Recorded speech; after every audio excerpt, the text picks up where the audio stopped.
Dr. Rachel Hannam is the clinical director of the North Brisbane Psychologists, and she joins you now. G'day, Rachel. Hi, Tom. How are you? Good. You listened to those little anecdotes there. Mm, Have you ever I been the did. They were recipient? very amusing. Have you ever been the recipient of a grand gesture or done it yourself? Yes, I remember many years ago, my first husband threw me a big surprise birthday party. I thought that was a very romantic gesture. Yeah, a couple of others, Okay, okay. uh, and I'm embarrassed to say that I haven't done very many myself. But I do love hearing these stories, particularly Oh. one about the fire twirlers and the horse. Well, Rachel, I'm the same as you. I've never done a grand gesture myself, but I love it when someone does it for me. So what can we read into this? What does it mean when somebody goes over the top and makes a grand public gesture?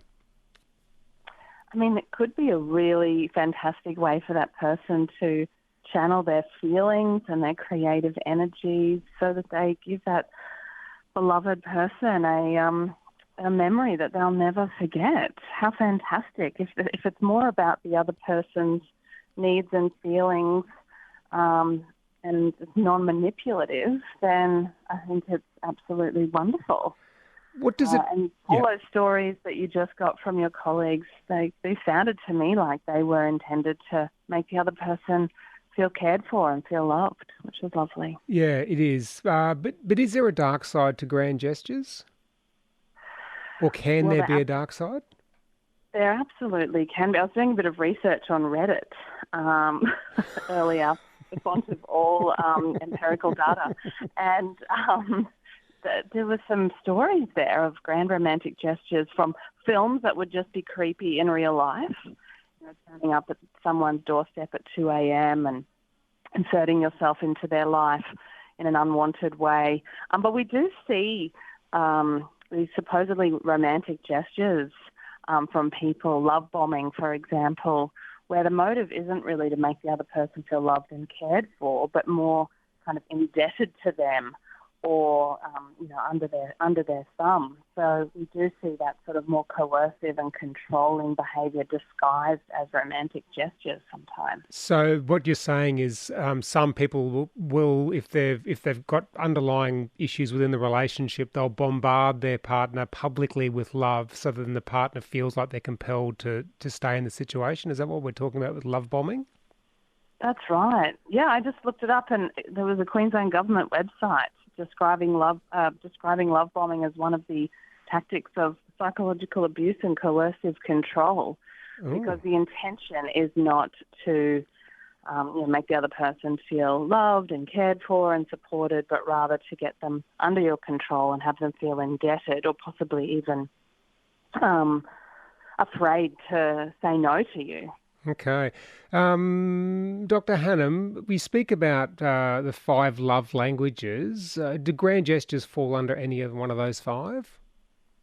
Yeah, so for people who don't know, the love languages idea is that, different things will make us feel cared for. Some people love touch and affection, some people love time spent together, and some people love gifts, and maybe we love all of those things. But yeah, grand romantic gestures like the fellow in WA, I mean, he's really doing what's called an active love by spending 9 months panning for gold. I know. And also, it's to give a gift. So it's a couple of different love languages tied into one there. It is good to know what it is that your partner can do to make you feel loved and cared for, and tell them that. And some people love gifts. I'm not a huge gift person myself. What about you, Tom? Do you feel loved when someone gives you a gift? Look, to be honest with you, I don't like giving gifts, and I don't particularly like receiving gifts. I'm a Oh, bit glass half empty. I don't know why that is, but Christmas time is a real chore for me, whereas my other half, he loves going and buying gifts for people. He loves showering gifts on people. But for some reason in my makeup, I just don't get it, and I don't particularly. what's your love language then, Tom? What are the five again? So there's talking, so words of affirmation, Hmm. tasks or acts of service, touch and affection, spending quality time together, and giving gifts. Yeah, well, maybe the first three. And Okay. then, yeah, the gift giving one, I don't come at it. Yeah. But I'm I'm pretty much like you. I'm a service person. I love cooking for people. I love, I like it when they come home and the house is clean. I love all those sorts of things, and that's how I think that's probably my language. More of a servant, basically, is what I am, Dr. Hannam, a servant at home. Well, that's how you communicate love to your partner. That's true. All right. Now, how does social media impact this grand gestures topic we're having today? In terms of people posting their romantic Yeah. gestures Is it online. a bit cringe or is it okay to do? Well, again, like I said earlier, I think it all comes down to motivation and intention. It could be a bit performative. Look at me, I'm such a good person. And one of your colleagues before said, I'm such a good person. And I know she was joking and Well, tongue in yeah, she was half joking, Nicole, but no, she is a very good person. But I know. I find this a fascinating topic, and as you heard earlier, when we brought it up within the office, everyone jumped on it because everyone's got a story, or everyone knows a story of somebody who's made a grand gesture. If someone never makes a grand gesture and then they suddenly make one which is completely out of character, does that tell you anything about the person or where they're at with their relationship? I'd certainly be very curious. I mean, I know of people who've made last-ditch attempts to save a marriage with a grand romantic gesture. It doesn't usually work because it doesn't address the deeper underlying issues and conflicts.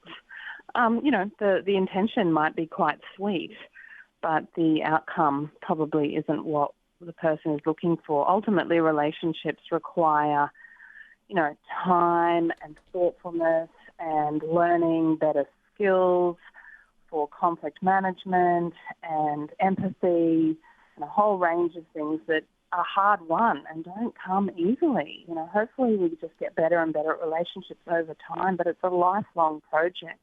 And one grand romantic gesture isn't really going to solve problems in a relationship, right? I'm just thinking of Richard Gere in the final scene for Pretty Woman. Remember when he turned up in the white limousine with the crack, he'd cracked the roof and he had a bunch of roses. Do you remember I that? mean, we love that stuff, don't we? Mm. And we love hearing the stories like the ones of your colleagues, because it feels good. It's got that archetypal fairy tale quality about it that many of us really kind of love fantasizing about. But what about the next day and the next day and the next day after that? So true. Lovely to talk to you this morning, Dr. Rachel Hannam, Clinical Director of the North Brisbane Psychologists. Thank you for your time. Thank you so much, Tom.